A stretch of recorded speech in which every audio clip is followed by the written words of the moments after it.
Hello! Welcome back to the channel. This is Marky again from PH Books and More. Happy holidays, everybody. I am actually filming this during Christmas week, but you are probably watching it on New Year's Eve or even New Year's Day. I wish your 2025 ended with a bang and that your 2026 will be a better year. So, again, Merry Christmas and Happy Holidays to you guys. Since the start of this year, pinaplano ko na tong mga videos na to. I really want to make a bookshelf tour video, especially since I was able to acquire more books this year. Gusto ko sana to walk you through with the books, but due to mobility, instead of me walking you through the shelf, I will just take the shelf to you. Medyo mahirap kasi yung naglalakad ako habang nagfi-film. Hindi ko siya gustong gawin, actually. And there are actually books inside or behind the boxes na hindi nyo makikita if I'm just going to walk through. So, this is a better setup. I'm just going to show them to you individually. Ayoko na nakatayo ng matagal and better na to na nakaupo ko sa sahig. Okay. Now, what's the purpose of this bookshelf tour? First, I'm not doing these videos para ipagyabang yung collection. That is never the intention. I hope I'm not making you feel that way. Hindi ako nagyayabang. I really just want to show the books that I have kasi proud ako sa kanila. Second, I want this series to be an inspiration na sana after nyo mapanood, mas magkaroon tayong lahat ng motivation to read more and collect more books, lalong-lalo na ng local books natin. Let's show support to our publishers, authors, artists, creatives, lahat. Okay? And finally, I am doing this for myself.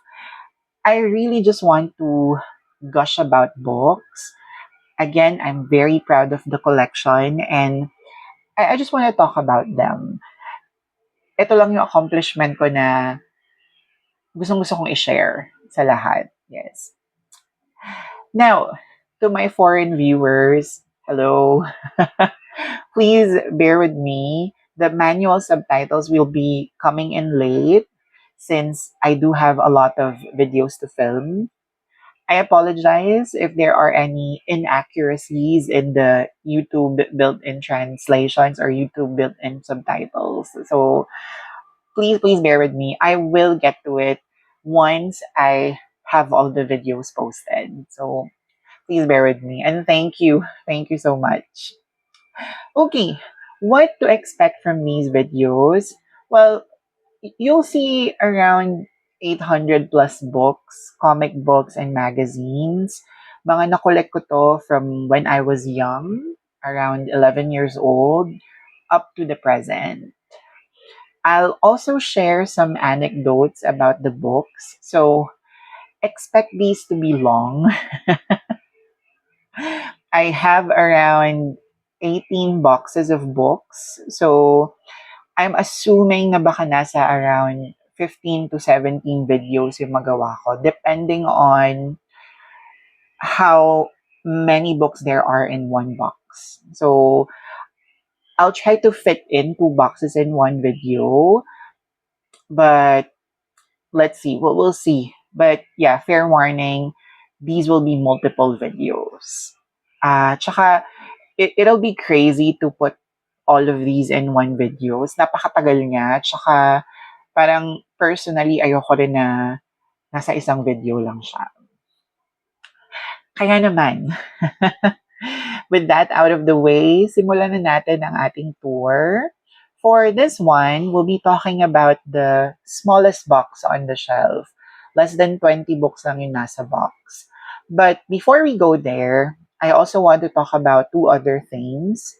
First, what material got me into reading, and simulan na natin. Ito yon. Tada! Yan. This is Funny Comics. This was published by Islas Filipinas Publishing Company Incorporated, I think. This is a 1999 issue. Kita nyo naman dun sa gilid, medyo damaged copy na siya. Pero hindi ko siya tinapon kasi hindi ko kaya. Dilinis ko na lang. Hindi ko kayang itapon, sorry. So, yeah, this has been part of my collection since I was young. So, very quick story. When I was young, around 7 years old, my lola used to buy me this comic book every Friday. So after niyang mamalengke, dadaan siya sa newsstand and ayun, bibili siya ng bagong issue for me to read. And then the ones that got me into reading was this talaga. Kasi Tagalog siya and then marami siyang story sa loob. So very fun yung journey dahil iba't ibang kwento yung napupuntahan ko. And then din ako naging interesado magbasa ng mas marami pang content. So, thank you Funny Comics for doing that. And, syempre, thank you sa nanay ko, sa lola ko na nag-introduce sa akin ng comics. There. So, that's Funny Comics. I have issues from 1998 until 2004 or 2005 nung nagsara na sila. So, yeah. It's all here. Yes. Okay. Now, I'm not going to throw them away. Kita nyo naman, damaged na yung copy, but I have no intentions of throwing it away. Mainly because it's part of my childhood and I just don't want to let go of that part of my life. So, yeah, they will stay kahit na damaged na sila. Okay, second, these are actually the only foreign books on my shelf. I grew up reading this series and it further ignited my love for comics, or for books rather. I started with comics and then I transitioned to Bob Ong. And then while I was reading Bob Ong, I got interested in reading this series. So those three materials really ignited my love for books. So yeah. Now, I don't in any way agree with the author's stance, but I do enjoy the stories. So we have the Harry Potter series. So let me just grab them. Um, Nakabalot pa sila actually sa plastic. Hindi ko tinanggal kasi ang hirap ibalik. So, papakita ko na lang siya ng ganito. And I'm sure, alam niyo naman yung covers ng Harry Potter. So, hindi ko na kailangang ipakita siya ng todo. Ayan. So, this is Harry Potter and the Sorcerer's Stone. Tinakpan ko yung baba. Alam niyo naman kung ano yun. Para kunwari woke tayo. So, this is my copy. Kita niyo naman siya, oh. Brown na yung edges kasi sobrang luma na talaga niya. I got this book, I think around 2002, 2003. Pangalawang copy ko na to eh. The first one was given to me by my mom, kaso nasira siya. So, pinalitan. So, ito yung replacement. Ayan. So, yan. Brown na yung copy. I have to be honest, I wasn't very good at taking care of my books when I was younger. Parang ngayon na lang ako natuto kung paano talaga alagaan sila lang mas mabuti. So, that's one of the regrets I have, not taking good care of my books. But luckily, dito pa rin naman silang lahat. I just have to be extra careful whenever I'm handling them. Okay, so that's book 1. And of course, you have book 2, Harry Potter and the Chamber of Secrets. Here. And then there's book 3, Harry Potter and the Prisoner of Azkaban. And then you also have book 4, Harry Potter and the Goblet of Fire. Ooh. Takpan natin. Then you have Harry Potter and the Order of the Phoenix.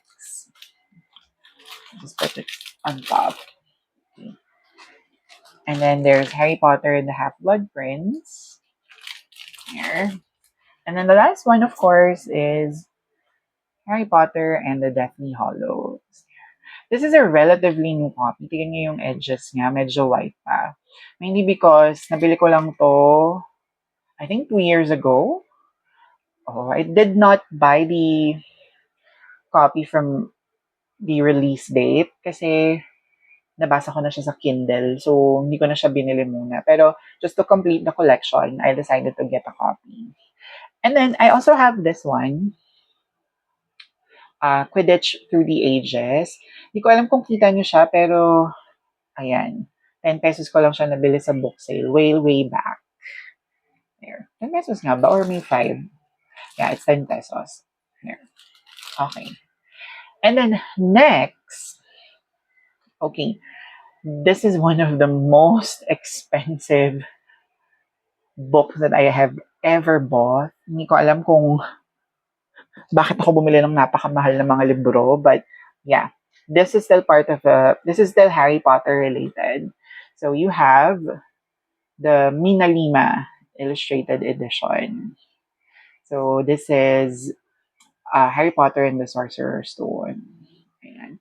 So, tinakpan ko ulit ha. Pero, pwede nyo namang makita yung cover na to online. So, just check it there. So, that's Harry Potter and the Sorcerer's Stone. And then you have Harry Potter and the Chamber of Secrets there. And then the last one, or the third one I have, is Harry Potter and the Prisoner of Azkaban. Naka-plastic pa to, actually. Ayan. Kasi ayoko silang madumihan. So, ayan. Okay. So, we're done with these two introduction. Intro pa lang yun.